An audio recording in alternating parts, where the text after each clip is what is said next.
Invito a hacer un recorrido por las vanguardias artísticas del siglo XX. Vamos a conocer los movimientos que revolucionaron el mundo del arte y sus principales exponentes. Cubismo, desarrollado por Picasso y Braque. El cubismo desafió la representación tradicional al romper la forma y reconstruirla desde múltiples puntos de vista. Futurismo, el movimiento liderado por Filippo Marinetti. Celebró la velocidad, la tecnología y la modernidad. Las obras futuristas capturan la energía y el dinamismo de la vida moderna. Expresionismo. Busca representar sensaciones y experiencias internas a través de la distorsión de la realidad. Se caracterizan por utilizar colores vivos y pinceladas expresivas. Entre sus principales exponentes tenemos a Kirchner, a Kandinsky y a Munch. Dadaísmo. Los dadaístas, como Duchamp, utilizaron el azar y el absurdo para cuestionar la lógica de la racionalidad. Surrealismo. El surrealismo exploró el mundo del subconsciente y de los sueños. Liderados por André Breton, los surrealistas como Dalí crearon imágenes enigmáticas y oníricas. Y para terminar con las vanguardias, el constructivismo. Surgió en Rusia y buscaba fusionar el arte con la vida cotidiana y la producción industrial. Los artistas constructivistas como Tatlin crearon obras funcionales y útiles con abstracción geométrica. Contame cuál es tu movimiento favorito y si existe alguna vanguardia que no hayan... Hay una frase que dice: para florecer, una obra de arte debe ignorar o más bien olvidar las reglas. Pablo Picasso. Cuando una obra de arte se atreve a olvidar las normas, se libera de la rigidez del juicio y encuentra su propia voz. Se vuelve auténtica. Es en esa libertad donde florece lo inesperado, un trazo que no sigue una línea lógica. El arte que florece no pide permiso, no busca aprobación, simplemente existe, con la fuerza de algo que no puede ser contenido.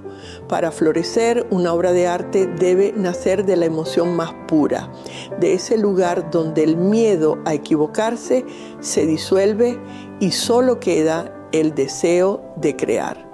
Es allí donde el arte se vuelve humano, vulnerable, pero también inmenso. Es allí donde conecta con quienes lo contemplan, porque en su imperfección reconocen su propia búsqueda de sentido, su propia lucha por ser libre. El arte que florece es un recordatorio de que la belleza no siempre sigue un manual, que la perfección es un espejismo y que la verdadera grandeza está en aquello que se atreve a hacer. ¿Sabías que la primera persona que pintó arte abstracto no fue Kandinsky, sino una mujer? Su nombre era Hilma af Klint, una artista sueca que vivió hace más de 100 años. Mientras todos pintaban paisajes, personas y flores, ella pintaba círculos, colores, formas misteriosas y símbolos extraños. Lo más sorprendente es que lo hizo antes que Kandinsky, el hombre al que muchos consideran el padre del arte abstracto. Pero Hilma no buscaba fama ni quiso exponer sus obras en vida. Guardó más de 1000 cuadros en secreto porque decía que la gente no estaba lista para entenderlo. Hilma creía que podía comunicarse con seres de otros lugares y decía que recibía mensajes para pintar lo que le mostraban. No quería que nadie viera esas obras hasta muchos años después de su muerte porque sentía que eran para el futuro. Y si te preguntas, ¿y qué pasó con sus cuadros? Durante décadas nadie los vio, pero cuando por fin se mostraron, todos quedaron sorprendidos. Hoy muchos expertos creen que Hilma fue realmente la primera en hacer arte abstracto, incluso antes que los hombres famosos. ¿Conoces las diferentes técnicas empleadas en la pintura? Cuéntanos cuál es tu favorita.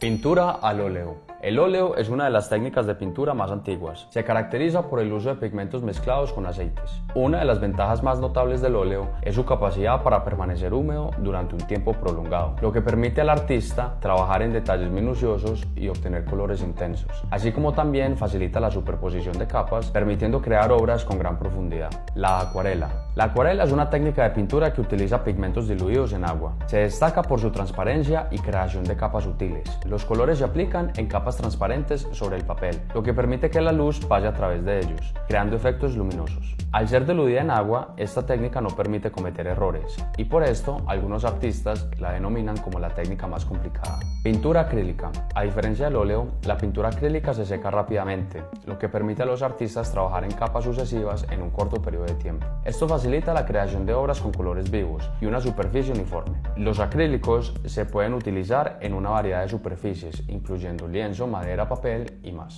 Pinturas al pastel. La pintura al pastel utiliza pigmentos mezclados con goma de tragacanto para crear una pasta que se adhiere al papel, cartón o tela. Los pasteles son conocidos por su textura suave. Esta técnica permite a los artistas crear obras con un aspecto difuminado. Técnica mixta. Es una forma de expresión artística que combina diferentes medios, como el óleo y el acrílico, acuarela y lápices de colores o cualquier combinación de técnicas. Esto permite a los artistas experimentar con una variedad de efectos y texturas. Aprender a dibujar, el primer paso que necesitas es dominar la línea, en este caso con la técnica de dibujando en el aire, ¿vale?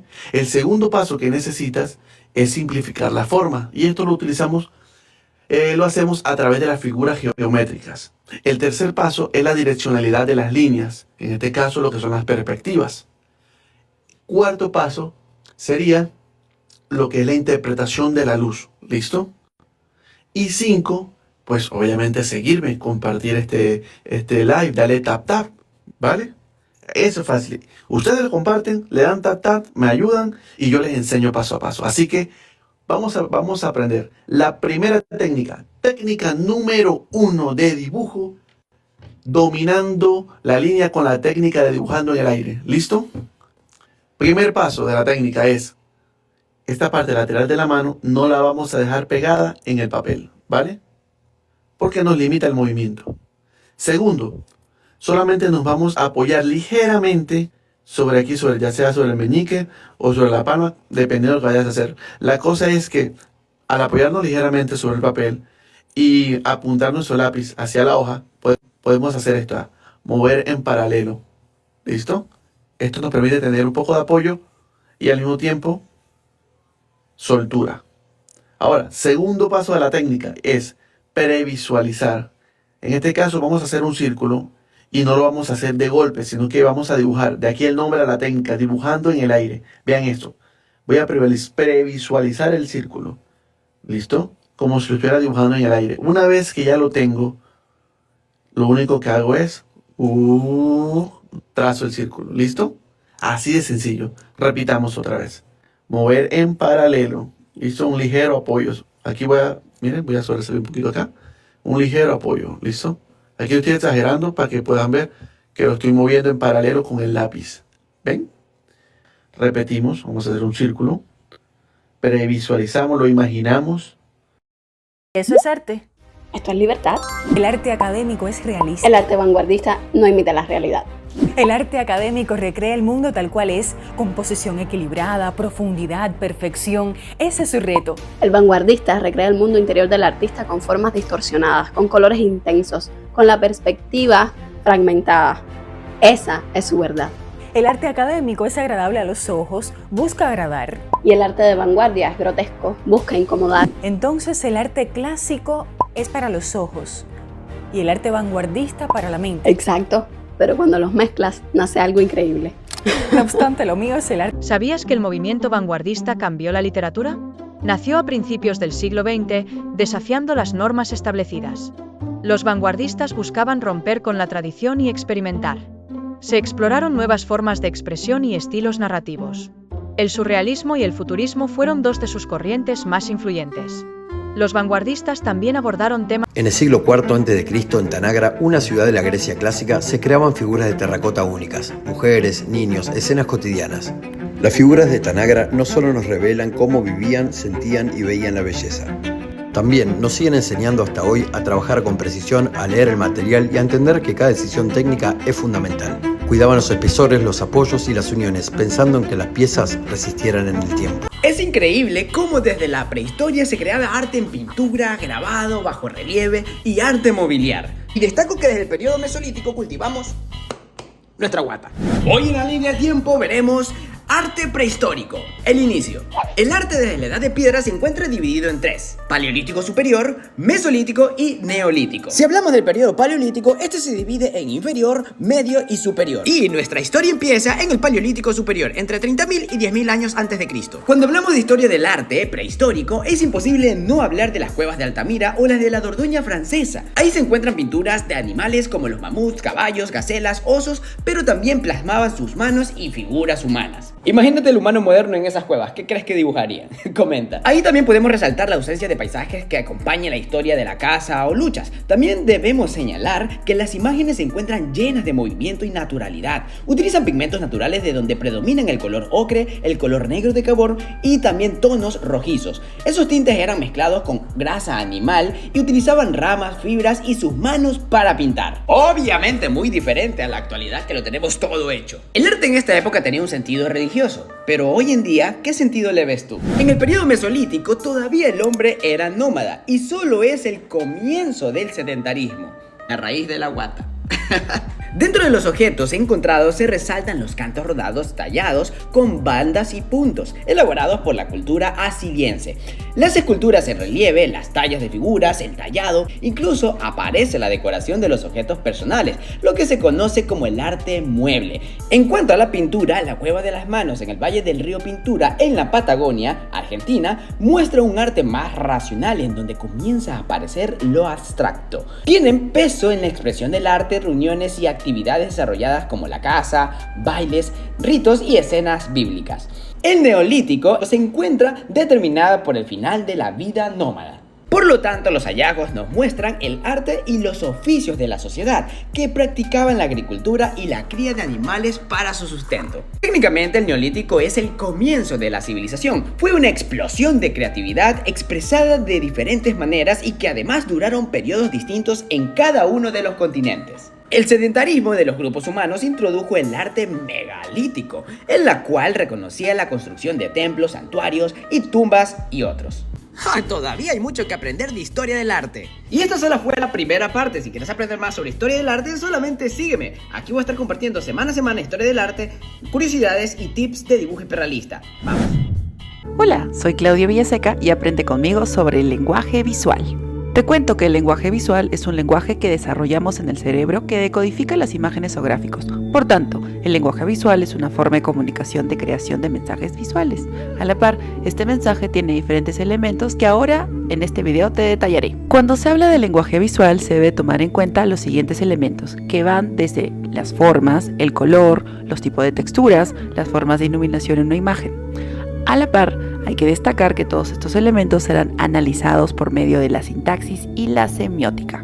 Si te fijas, ahora ya sabes la importancia del lenguaje visual, ya que sin el lenguaje visual no se podrían crear mensajes adecuados para ser interpretados por la sociedad. Y recuerda que si te gustó... Lo primero que tienes que saber sobre teoría del color es que el color tiene 3 dimensiones. El matiz, que se refiere al color como tal, verde, amarillo, azul, etc. La saturación, que se refiere a la intensidad o pureza del color. Y el brillo, que se refiere a qué tan claro o oscuro es un color. El círculo cromático que todos conocemos suele indicar el matiz, aunque hay círculos más completos que también indican el nivel de saturación. Sin embargo, si pudiéramos visualizar el color en sus 3 dimensiones, en lugar de ser un círculo sería algo más como este, una masa colorida tridimensional. Si quieres saber más sobre teoría del color o dibujo en general, sígueme en todas mis redes y no te olvides de apoyarme con un like. Mi nombre es Mauro Juárez y este es el gran... Teoría del color, parte 2. Cómo se combinan los colores. En el esquema monocromático, escogemos un color y lo trabajamos con diferentes intensidades. En el esquema armónico o de análogos, escogeríamos colores que estén cercanos en la rueda cromática, en este caso rojo, naranja y amarillo. En el esquema de contraste, escogeríamos colores complementarios, es decir, que están contrarios en la rueda cromática, como el azul y el naranja, y tendremos composiciones muy contrastadas. Y en el esquema de triadas, escogeríamos colores que están equidistantes en la rueda cromática, en este caso el morado, el naranja y el verde. ¿Qué combinaciones ha gustado más? ¿Sabías que practicar cualquier forma de expresión artística, como el baile, la cocina, la pintura, la escultura, la escritura, activa áreas profundas de tu cerebro? Nuestro cerebro tiene un increíble potencial creativo, pero muchas veces queda bloqueado por las exigencias de lo cotidiano. El hemisferio derecho, que se activa con la creatividad, es la base de la imaginación. Y el arte es clave para acceder a ese potencial creativo. Recuerda, desde la escritura hasta la escultura, la danza, la cocina, cualquier forma de expresión artística abre las puertas a una dimensión más profunda de tu ser. En todo lo que hacemos no solo puede haber ciencia o técnica, sino también arte. Hoy conecta con tu creatividad. Haz algo artístico, algo que despierte tu imaginación. No solo te ayudará a relajarte, sino que te permitirá abrir nuevas vías de... ¿Sabías que si oscureces el amarillo con negro, únicamente obtendrás este tipo de color verde oliva? En vez de eso, prueba con su color complementario, el morado, para hacer una sombra más realista. ¿Y sabías que a este tipo de combinaciones de colores que se generan con los complementarios se les llama tonos quebrados o sucios? Y estos también pueden ser súper útiles para crear tonos de piel. Aquí ya va a depender qué porcentaje de color primario predomine o en qué parte del círculo cromático te encuentres. Que con los colores primarios más el negro y el blanco, prácticamente puedes crear cualquier combinación de color que quieras, a excepción de algunos como por ejemplo los fosforescentes. Pero que para igualar cualquier tono, solo tienes que fijarte primero en el matiz, luego en la saturación y por último en el valor, para que te queden igualitos. ¿Y sabías que todos estos temas y muchísimos más te los enseño en mi curso sobre la teoría del color? Te dejo el link en mi perfil. 5 maneras de utilizar el círculo cromático en tus diseños. 1. Triada. Esta técnica se basa en el contraste de 3 colores. Para crearlo, dibuja un triángulo sobre la rueda cromática. 2. Análogos. Elige un tono y forma un esquema con los colores consecutivos del círculo cromático. 3. Complementarios. Son colores que se sitúan uno frente a otro en la rueda cromática. Suele ser un color primario y un color secundario. Si pones 2 colores complementarios cerca, se intensificará el contraste de cada uno. 4. Tétrada. Dibuja un cuadrado o rectángulo sobre la rueda cromática. Usa la tétrada si quieres crear una imagen potente de alto contraste. 5. Monocromía. Consiste en elegir un color del círculo cromático y usar los diferentes tonos y matices de ese mismo color. Nuestro curso de profesión diseñador gráfico es tu pasaporte para entrar en el sector donde la teoría de color es la clave para crear una imagen visual impresionante. Inscríbete y empieza a crear oportunidades profesionales hoy. Estas son 3 composiciones que puedes usar en tus dibujos. La primera es la regla de los tercios. Así que divide tu imagen en 9 partes y coloca los elementos clave en las intersecciones, que son estos puntos rojos que marqué en la cuadrícula. Así lograrás una composición equilibrada y natural. Ahora tenemos la espiral áurea, que se basa en la proporción áurea, que es un patrón que encontramos comúnmente en la naturaleza. Así que ubica el foco de tu imagen en esta parte de la espiral. Esta composición guía tu mirada de manera natural a través de la imagen. Y por último tenemos la composición diagonal. Se trazan diagonales en la imagen para dirigir la vista y generar profundidad. En este caso estoy alineando los elementos principales de la imagen con la diagonal de esta composición. Y lo aprendiste con Chris y esto es Core Inspiration. Hey tú, sí tú, ¿sabes qué es la semiótica? Te lo explico. La semiótica es el estudio del uso de los signos y también el estudio de los signos en uso. Eso es muy importante en el lenguaje, la comunicación y el diseño. En semiótica tenemos 3 conceptos. El significante. Pueden ser sonidos, formas o olores. Estos están relacionados a la idea que tenemos de algo. El referente es la visualización, la realidad que tenemos de este algo. Puede ser física o mental. Esta visualización la asociamos a nuestra idea. El significado es la idea que tenemos como concepto. Te pongo un ejemplo. En el anime Nana tenemos estos vasos. Hachi y Nana los compran para amueblar su hogar juntas. Estos vasos tienen un valor simbólico sobre la amistad de estos 2 personajes.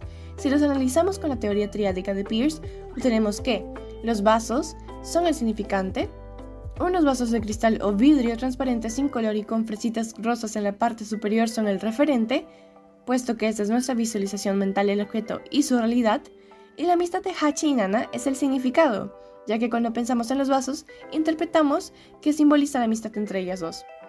En el anime incluso utilizan este mismo para dejarnos saber visualmente que su amistad se rompe o que existe una separación entre ellas. Aquí te va otro ejemplo. ¿Reconoces esta serie? Bueno, pongamos este traje como un significante. El referente sería un traje de arlequín de color rojo y negro con este diseño, porque es así como lo visualizamos, la realidad de este. Y el significado es el personaje de Harley Quinn. Si ves el traje, ves a Harley Quinn. También podemos analizar señas o poses. ¿Conoces este anime o esta película? En ambas, los personajes hacen señas que, sin el contexto, no significarían nada para nosotros, pero si las analizamos, entendemos qué nos quieren decir. La semiótica, Umberto Eco. La semiótica es el estudio de los signos, los símbolos y los sistemas de comunicación. En palabras simples, se trata de cómo damos significado a las cosas que nos rodean. Desde el lenguaje hasta el arte, pasando por la publicidad, los gestos y las expresiones faciales, la semiótica desentraña los códigos que usamos para interpretar el mundo. Entre los principales pensadores de la semiótica contemporánea, Umberto Eco ocupa un lugar especial. Fue también un novelista, filósofo y crítico cultural, cuyo trabajo fusionó disciplinas para explorar los intrincados mecanismos del significado. ¿Por qué deberíamos preocuparnos por los signos? Los signos no solo nos permiten comunicarnos, sino que moldean nuestra percepción de la realidad. Sin comprender cómo funcionan los signos, corremos el riesgo de ser manipulados por ellos, especialmente en una era dominada por los medios de comunicación. Nacido en 1932 en Alessandria, Italia, Umberto Eco es conocido tanto por sus novelas como por sus aportaciones teóricas. Su obra más famosa, El nombre de la rosa, combina un misterio medieval con profundas reflexiones filosóficas y semióticas. Sin embargo, su impacto en la semiótica trasciende la ficción. ¿Cómo se formó la visión de Eco sobre la semiótica? Eco combinó sus intereses por la lingüística, la filosofía y la cultura popular, integrando elementos de la Edad Media y el Renacimiento con teorías modernas. Esto le permitió abordar temas como la interpretación, la comunicación y el simbolismo con una perspectiva única. Para Eco, un signo no es simplemente algo que representa a algo más. En cambio, lo define como todo aquello que puede ser utilizado para mentir. Esta provocadora definición resalta la capacidad de los signos para comunicar y manipular significados. El significante es la forma física del signo, como una palabra o imagen. El significado es el concepto o idea que evoca. Ejemplo, la palabra árbol es un significante que evoca la imagen mental de un árbol, su significado. Denotación, el significado literal de un signo. Connotación, los significados secundarios o asociados que varían según el contexto. Ejemplo, un crucifijo denota un objeto religioso, pero connota espiritualidad, sacrificio y redención en contextos cristianos. ¿Por qué es importante esta distinción entre denotación y connotación? La connotación es donde se juega el poder de los signos en la cultura. Por ejemplo, los anuncios publicitarios no solo venden productos, también venden estilos de vida, aspiraciones y emociones. Para Eco, la comunicación no es un proceso lineal, sino dinámico. El emisor codifica un mensaje en un sistema de signos, y el receptor lo descodifica según su propio contexto cultural y personal. Modelo básico. Emisor. Produce el mensaje basado en un código específico. Mensaje. Es el contenido en forma de signos. Receptor. Descifra el mensaje utilizando sus propios códigos culturales. Ejemplo, un anuncio de perfume. USA imágenes de lujo y seducción para evocar emociones específicas en el receptor, pero no todos interpretan estas imágenes de la misma manera. ¿Qué sucede cuando los códigos del emisor y el receptor no coinciden? Se producen malentendidos o interpretaciones divergentes. Esto es crucial en fenómenos como la propaganda, donde los emisores manipulan códigos para influir en las percepciones de los receptores.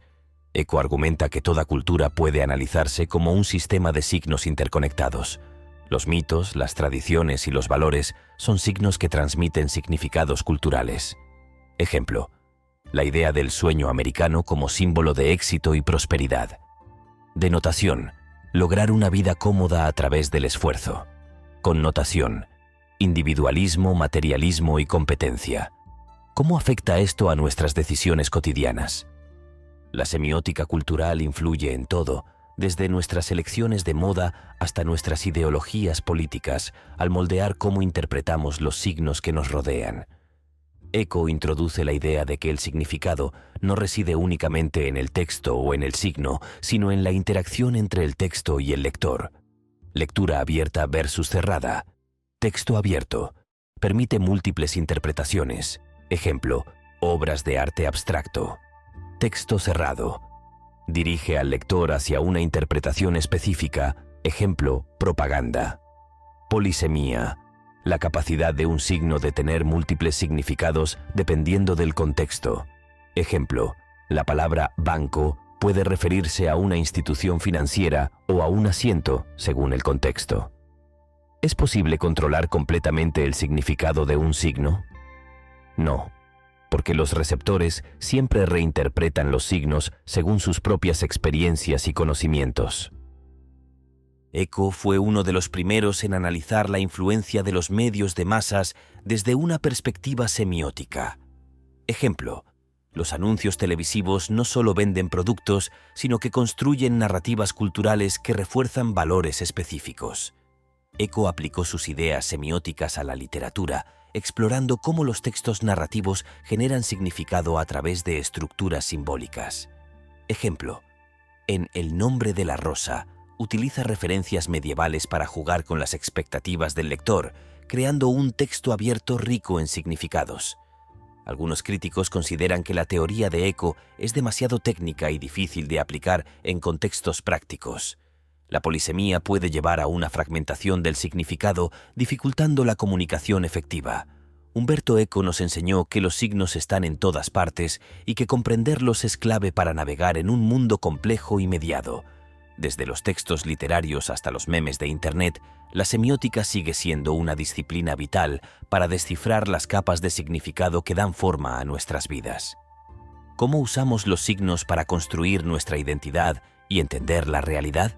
¿Qué responsabilidad tenemos como intérpretes y emisores de significado? Comparto una joyita que me dejó la semiótica. Estudiar semiótica puede ser un tanto tedioso. Bueno, si sos nerd como yo, es divertido. La cuestión es que cuando empezás a estudiar semiótica, generalmente conoces a dos principales teóricos, a Saussure y a Peirce. Uno de ellos, Saussure, divide el estudio de la semiología en pares, es decir, en díadas. El otro, Peirce, divide en tríadas. Esto quiere decir a grandes rasgos que a pesar de trabajar conceptos similares, uno lo dividía para analizarlo en pares y el otro lo dividía en tríos, ¿sí? Entonces vinculaban dos elementos y el otro vinculaba tres elementos entre sí. Frente a esto, es muy común que como los conceptos son similares, que uno tienda a comparar, ¿no? A decir, bueno, esto que trae Saussure es esto en el análisis de Peirce. O no necesariamente. Una maestra me dijo al respecto que en realidad lo que tenemos que hacer no es pensar comparativamente, algo que solemos hacer mucho en nuestra sociedad y en nuestra vida, sino más bien pensar en paralelo. Es decir, una cosa es lo que dice Saussure, otra cosa es la que dice Peirce.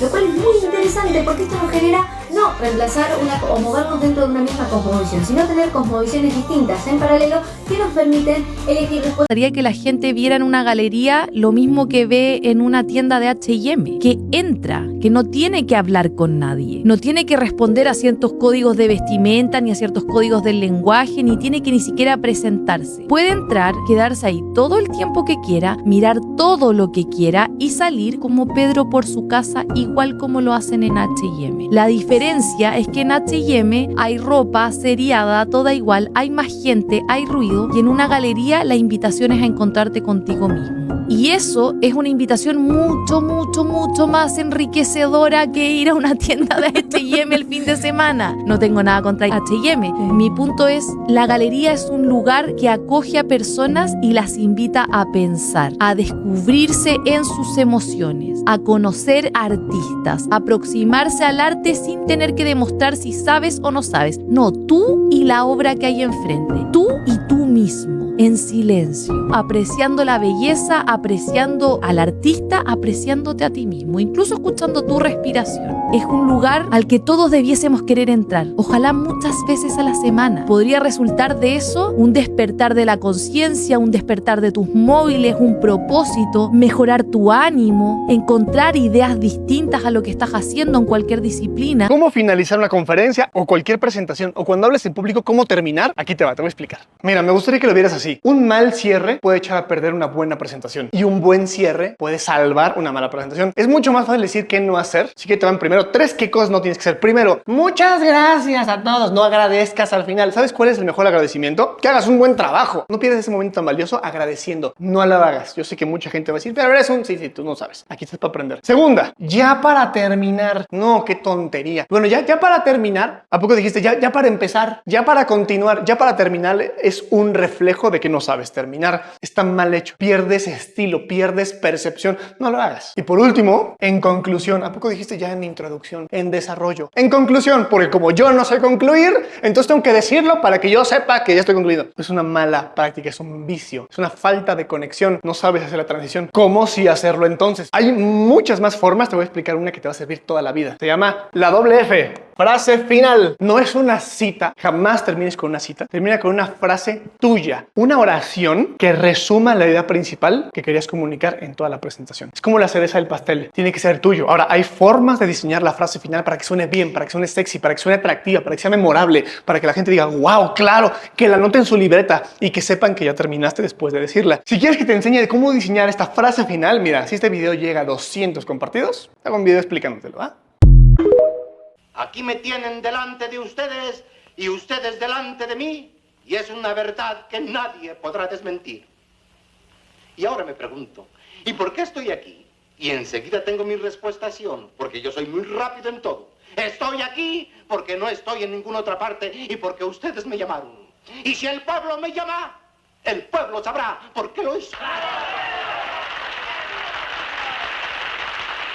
Yo, contrariamente a lo que dijo cierto sujeto que no quiero pronunciar su nombre, pero que lo estoy viendo, no represento a ningún partido. Y no represento a ningún partido porque me represento yo solito. Porque como dice el dicho, más vale solo que mal acompañado.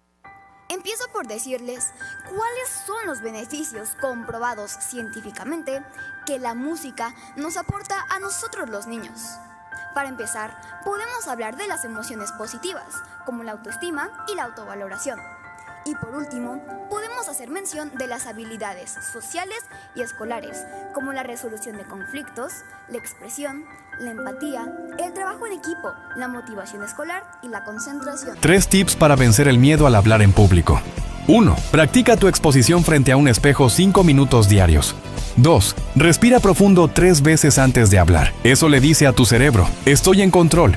3. Comienza hablando en grupos pequeños, así ganarás confianza paso a paso. Si esto te ayudó, sígueme para más tips. Comenta cuál usarás hoy y si quieres hablar con seguridad, inscríbete en el curso de oratoria. Te espero. Observa cómo este chico domina el escenario con su postura y transmite seguridad.